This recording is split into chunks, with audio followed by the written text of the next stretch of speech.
Hi, and welcome to Minnesota CAI's Professional Lawn and Landscape Training. If you've got further questions or you need professional help with the lawn and landscape, you're welcome to check any of these current CAI Lawn Care Landscape members. You can just go to the website at www.cai-mn.com and click on Vendor Finder, and you'll find these landscape companies there. You'll also find property management companies, attorneys, and accountants, all of whom spend their time, money, and talent helping to make our industry better.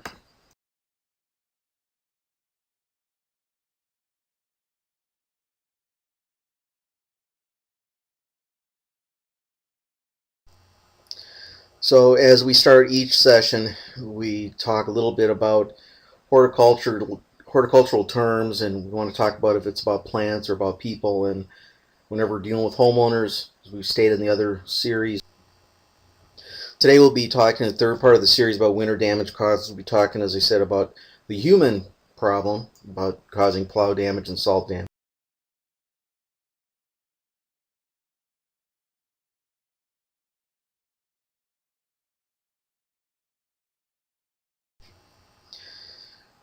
Here are a couple slides. We saw a lot of plow damage this year. It was a pretty bad season for this. This particular season, 2011, was particularly bad. And you might think it's from all the snow, but it's not. It's really, the first snowfall we had was mid-November, and the ground still wasn't frozen yet. And in a normal season, we get 2 to 3 inches of snow. The sites are staked. And when they come through the first time and plow, um, they leave the little piles on the side and it helps guide them the rest of the winter. Well, this winter, contractors were not ready. It's not really excusable. We should have been ready. But about 70% of the sites weren't staked this year, and they didn't have much for guiding.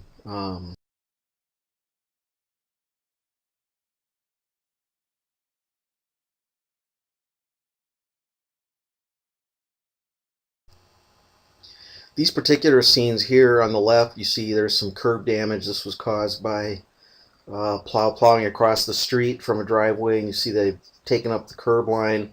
This will have to be repaired.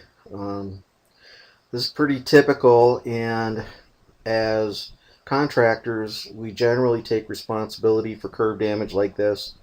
Um, on the right side, I think the thing to notice on here are those scrape marks along the curb where you see the actual concrete's been scraped and then it's scraped up the driveway. And we really need to talk about the equipment used on town associations to really see what's causing this.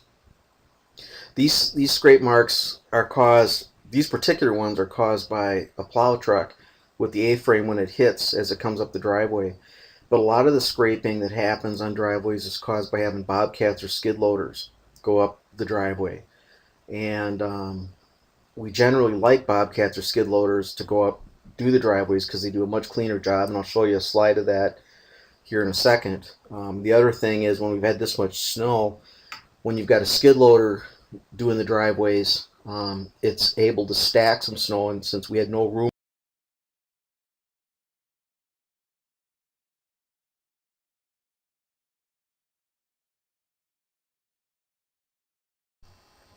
so this is just a generic plowing picture on a driveway.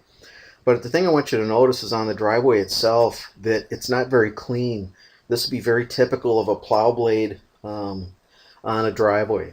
And the problem is that that plow blade, as you see, it curves forward. You see the blade there on the driveway, it curves forward. So when the driver drives up the driveway and then back drags it up, that curve allows that plow to ride up and over the snow. So it doesn't get down. There's no down pressure while there's 400 pounds, but that's it. And so it rides up and it doesn't get it very clean. And that's why we prefer skid loaders on the sites. That's what homeowners do.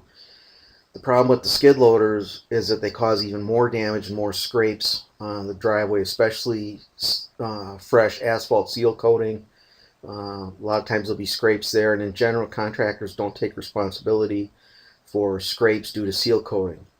The reason I bring this up is it's something that you want to address with your homeowners before the season starts. Get their expectations in line with your contractors. If you're going to make the contractors responsible for it, that's fine.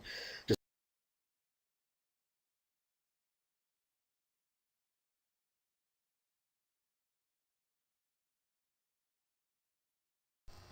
there are now currently pickup trucks like this. This is a Hinneker plow, and there aren't very many of these out there, but this particular plow setup allows the plow to actually flip forward and put down pressure, and you can see that it's really dug up quite a bit of snow there. You can see with this that there's still a lot of snow behind that blade.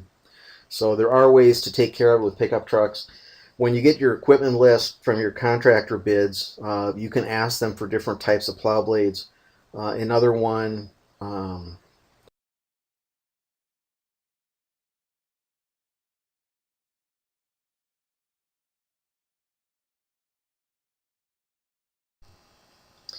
so as we said, it's been a snowy winter, and then when we're talking about plow damage, the thing that you've really got to take care of is how it's going to be repaired. Now, when you've got a contract that goes from fall through the spring, it's a pretty easy matter to say, okay, well, we're through March, the snow's done. Before the spring cleanup happens, we want you to come out and sod the areas or seed the areas with some black dirt.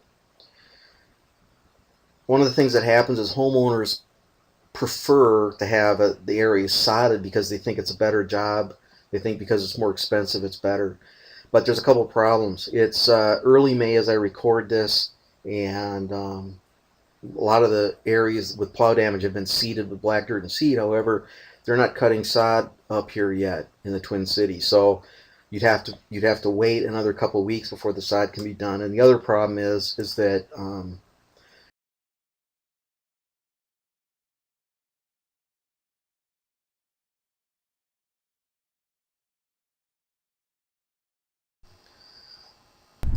another shot of the same snow mold damage. We'll tie this in with a little plow damage here.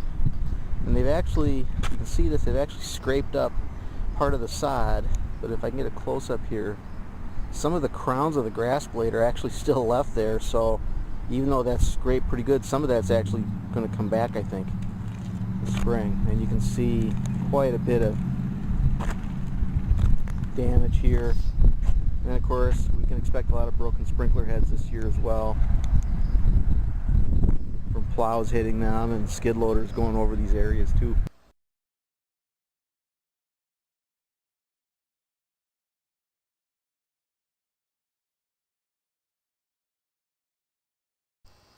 Okay, we've got that one little short. We want to cover salt damage quickly. There's a couple things to pay attention to with salt damage. The picture on the left, that's pretty bad damage on some beautiful plants. And what's happened there is that you've actually had somebody with a spreader walking down and actually spreading those pellets inside those shrubs, causing that, well, permanent damage. That's going to be just terrible.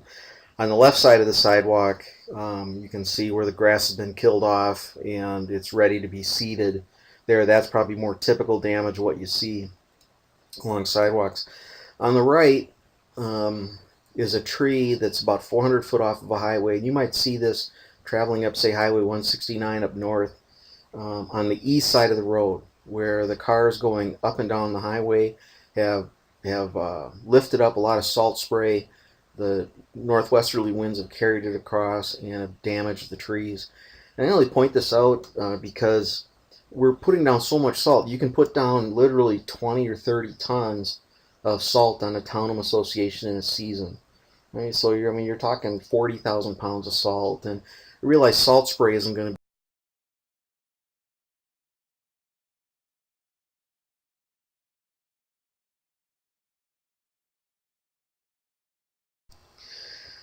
here's a pitted sidewalk here in this picture, and this just happens because of the freeze-thaw cycle.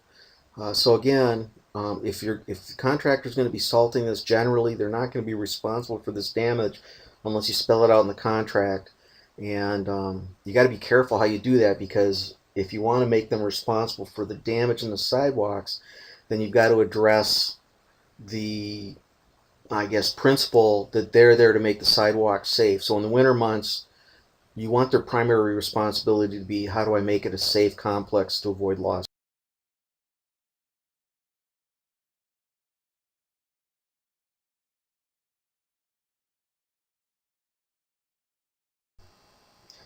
And then on the right, the same picture on the left, on the right is just some plant damage from salting on the sidewalks. These areas have.